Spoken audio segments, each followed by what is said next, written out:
ایک Michael Jackson تھا، دنیا کا ڈانسر تھا، اتنا بڑا ڈانسر تھا کہ اس کا دعویٰ تھا اگر میں ڈانس کروں میری مجلس میں مولوی پنڈت کیوں نہ ہو وہ بھی حرکت میں آ جائے.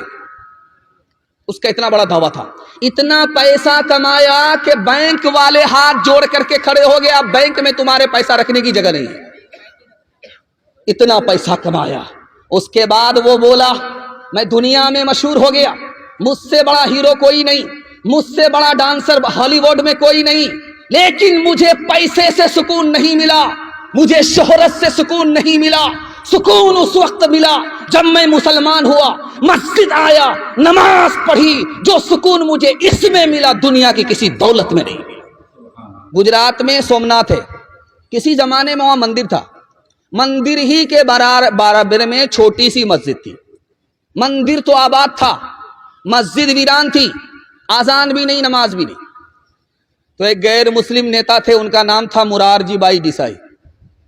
انہوں نے مسلمانوں سے خطاب کیا، مسلمانوں تمہاری مسجد ویران ہے، مجھے اچھا نہیں لگتا.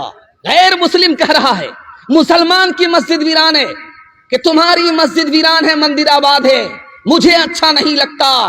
تم مجھے ایک مؤذن دو، جیب سے پیسہ میں دوں گا. تم مجھے ایک امام دو، جیب سے پیسہ میں دوں گا. سندھ کے فاتح کا نام تھا محمد بن قاسم. اپنے خزانے میں انہوں نے 3 روپے رکھے 100 میں. کس کے لیے؟ مسجد کے لیے نہیں، نئی مسجد کے لیے نہیں، پرانی مسجد کے لیے نہیں، بلکہ مندر کے لیے رکھا کہ اس ملک میں میں مسلمان بادشاہ ہوں اور میری حکومت میں ہندو بھی ہے، مسلمان بھی ہے. مسلمان کی تو مسجد آباد ہے، مسلمان اپنے پیسے سے بنا رہے ہیں، لیکن غیر مسلم کے پاس، غریبوں کے پاس مندر نہیں ہے.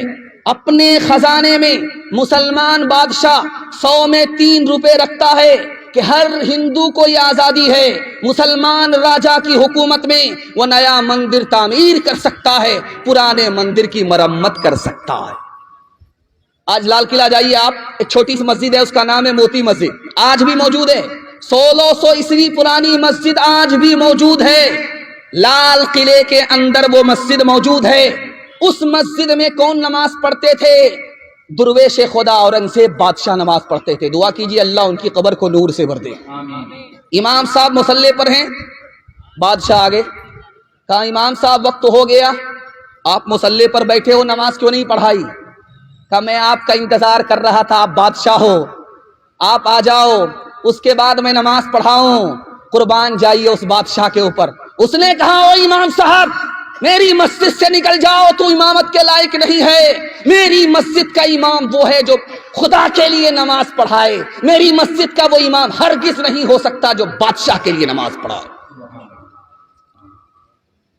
آپ ایک تجربے کی بات ہے، یہ دیکھ رہے ہیں ایک لائن سے موبائل لگا ہوا ہے. آپ کو سکون کہاں ملے گا، آپ کا سکون کہاں جائے گا، یہ راز آپ کو ایک لائن میں بتانے کے لیے جا رہا ہوں. یہ موبائل آپ دیکھ رہے ہیں، صرف 5 منٹ کے لیے آپ موبائل کھولیے، اس کو صرف 5 منٹ دیکھیے گھڑی دیکھ کر کے، آپ کے 1 گھنٹے کی نیند حرام ہو جائے گی.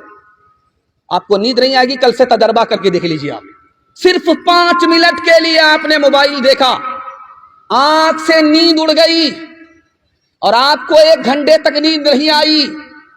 اور جمعہ کا دن تھا، آپ نے غسل کیا، چپل اتار کر کے آپ نے مسجد کے اندر داخل کی. امام صاحب منبر پر کھڑے ہو کر کے خطبہ دے رہے تھے، آپ کو جھٹکے پر جھٹکا آ رہا تھا. کیوں آ رہا تھا؟ کبھی آپ کو دوپہر میں نیند نہیں آئی اور خطبے کے وقت میں نیند آئی. راز کیا ہے؟ جب آدمی موبائل دیکھتا ہے اس کا دل پریشان ہوتا ہے، جب دل پریشان ہوتا تو نیند نہیں آتی. جب اللہ کے گھر میں اللہ کا بندہ آتا ہے تو اللہ کی رحمت اس کو گھیر لیتی ہے، سکون اس کو ملتا ہے، اس لیے نیند آتی ہے. نیند پھول پر آتی ہے، کانٹے پر نہیں آتی. ہاتھ اٹھا کر کے وعدہ کیجئے، روز بازار جائیں گے اور مسجد میں جمعہ کو آئیں گے. ہاتھ اٹھائیے انشاءاللہ. یہ دیکھیں، جاگ اے امتی شاہ دنیا بدی، جاگ اے امتی شاہ دنیا بدی، تیرے سونے کا اب وقت باقی نہیں، جاگ اے امتی شاہ دنیا وہ دی، تیرے سونے کا اب وقت باقی نہیں، ہوش کر کھول آنکھیں کہاں سو گیا، دیکھ دشمن زمانہ تیرا ہو گیا، بلبلیں کہہ رہی ہے یہ کیا ہو گیا، بلبلیں کہہ رہی ہے یہ کیا ہو گیا، اس چمن کا نگہباں کہاں سو گیا۔ ہاتھ اٹھائیے، وعدہ کیجئے جنازے کی نماز مسجد میں، ہاتھ اٹھائیے انشاءاللہ۔ یہ دیکھیں، ایک تو ہم ہاف پاگل ہیں، 12 بج جانے کے بعد بیٹھے، آپ فل پاگل ہیں، کنیا کے بھی ماموں ہیں دلہا کے بھی ماموں، دونوں طرف سے آپ کا ہاتھ اٹھ رہا ہے، لیکن میں آپ کو ٹھکانے لگا کر کے رہوں گا، 2-4 غلطی تو آپ کی معاف ہے، اگر اس سے زیادہ غلطی کی تو نماز جنازہ پڑھانے میں بھی دیر نہیں۔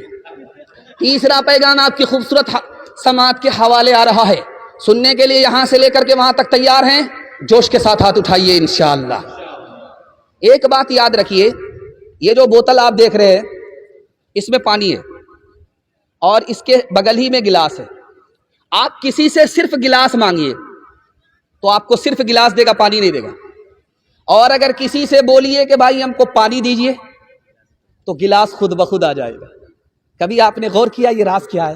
یہ راز یہ ہے کہ پانی گلاس سے بڑھ کر کے ہے، گلاس ذریعہ ہے، پانی مقصود ہے، پانی مانگیں گے تو گلاس خود بخود ملے گا، اگر گلاس مانگیں گے تو پانی نہیں ملے گا۔ دین دنیا میں بڑھ کر کے دین ہے، مقصود ہے، آپ دین مانگ لیجئے، اللہ مفت میں آپ کو دنیا دے دے گا۔ ایک بات خاص طور پر سنیے، کسی سے کام لینا ہے تو آپ اس کو پیسے کا لالچ دیتے ہیں، وہ آپ کا کام کر دیتا ہے، اور اگر آپ پاورفل آدمی ہیں تو اس کو دھمکی دیجئے وہ کام آپ کا کر دے گا، لیکن خدا کو آپ لالچ نہیں دے سکتے، اس کے پاس آپ سے زیادہ پیسہ، خدا کو آپ دھمکی نہیں دے سکتے، خدا آپ سے زیادہ پاورفل ہے، ایک ہی کام خدا کے آگے کر سکتے ہیں، ہاتھ جوڑ لیجئے، دل کا ارادہ ہو گیا، توبہ کر لیجئے، اللہ آپ کی ہر حاجت پوری کر دے۔ ایک بات اور یاد رکھیے، مسلمانوں کا حال اتنا بگڑا ہوا ہے کہ آپ کو 2-3 نمونہ دکھانے کے لیے جا رہا ہوں۔ رمضان کا مہینہ آ گیا، دھوپ آ رہی ہے، پسینہ چھوٹ رہا ہے، 15 گھنٹے کا روزہ ہے، کیا بولتا ہے خدا کو بھوکا مار کر کے کیا ملتا ہے؟ گیا ایمان۔ اتنا خطرناک جملہ تھا کہ سینے سے ایمان چلا گیا۔ اس کے بعد کیا کہتا ہے؟ جب ایک بار مانگا نہیں ملا، دوسری بار مانگا نہیں ملا، تیسری بار مانگا نہیں ملا تو کیا کہتا ہے؟ ارے خدا سے کیا مانگتے ہو، مانگو بڑے پیر سے، خدا کا تو کام یہی رہ گیا، اس سے چھینو اس کو دے دو، اس سے چھینو اس کو دے دو۔ چلا گیا ایمان۔ تیسرا جملہ دکھانے کے لیے جا رہا ہوں، خدا انصاف نہیں کرتا، کسی کو اولاد دیتا ہے، کسی کو اولاد نہیں دیتا۔ چلا گیا ایمان۔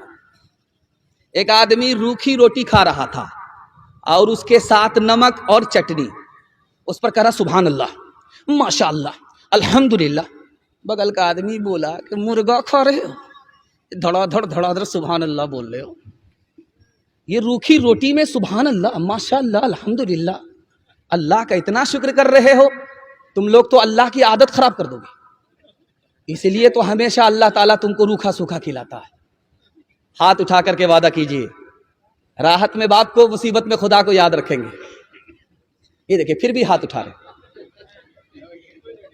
ہے، غوث و قطب سب غلام اس خدا کے، نبی یا ولی ہو اسی سے ہے لیتے ہے، غوث و قطب سب غلام اس خدا کے، نبی یا ولی ہو اسی سے ہے لیتے، جسے چاہے دے دے، جسے چاہے راہ نہ دے بنا دے وہ جس کا بنے گا مقدر ہو اللہ اکبر ہو اللہ اکبر ہو اللہ اکبر ہو اللہ اکبر اسی کے ہے ہاتھوں میں حاجت روائی اسی کے ہے بس میں یہ مشکل کشائی اسی کو ہے حاصل یہ شان عطائی ہوا ہے نہ ہوگا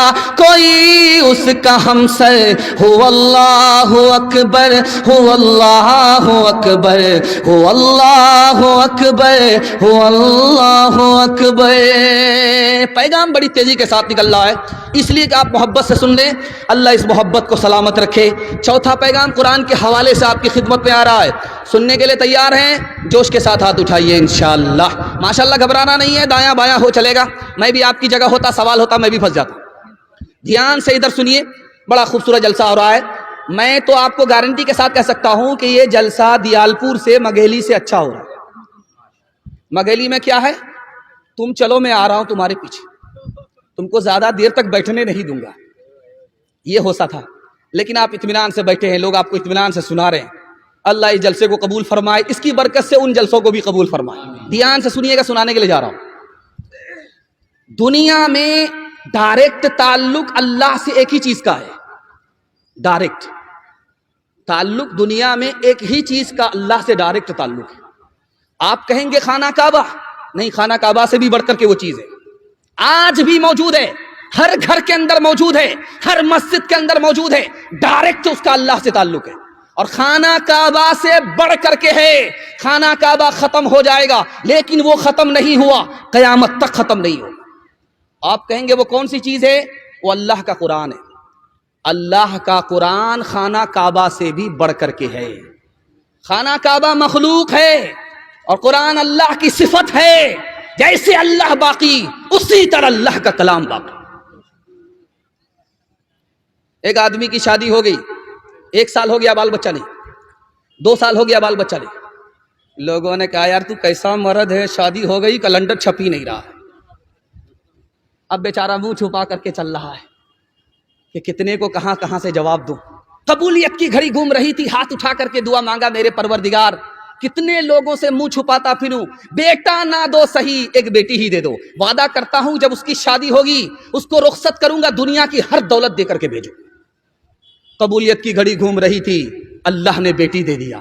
جب وہ بیٹی جوان ہوئی، شادی کا وقت آیا، اس کی جیب میں پھوٹی کوڑی نہیں، پریشان ہوا، امام شافعی رحمۃ اللہ علیہ کے پاس آیا، حضرت غضب ہو گیا، اللہ سے وعدہ کیا تھا بیٹی کو رخصت کروں گا، دنیا کی ہر دولت دے کر کے بھیجوں گا، جیب میں پھوٹی کوڑی نہیں ہے۔ کہا رے بے وقوف، دنیا کی سب سے بڑی دولت تمہارے پاس موجود ہے۔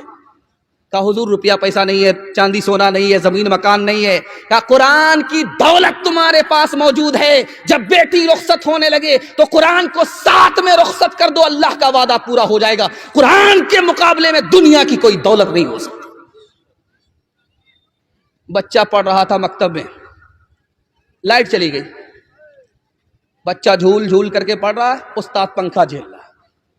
کیا مزہ آ رہا بھائی، بچہ جھول جھول کر کے پڑھ رہا، اس کو مزہ آ رہا ہے، استاد کو پنکھا جھیلنے میں مزہ آ رہا ہے۔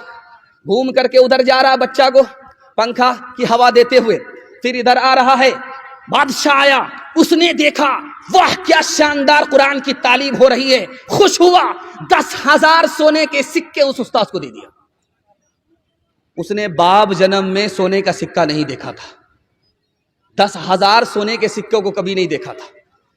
دیکھتے ہی کیا بولا، حضور میں نے کون سا کارنامہ کیا ہے اتنا بڑا انعام دے دیا؟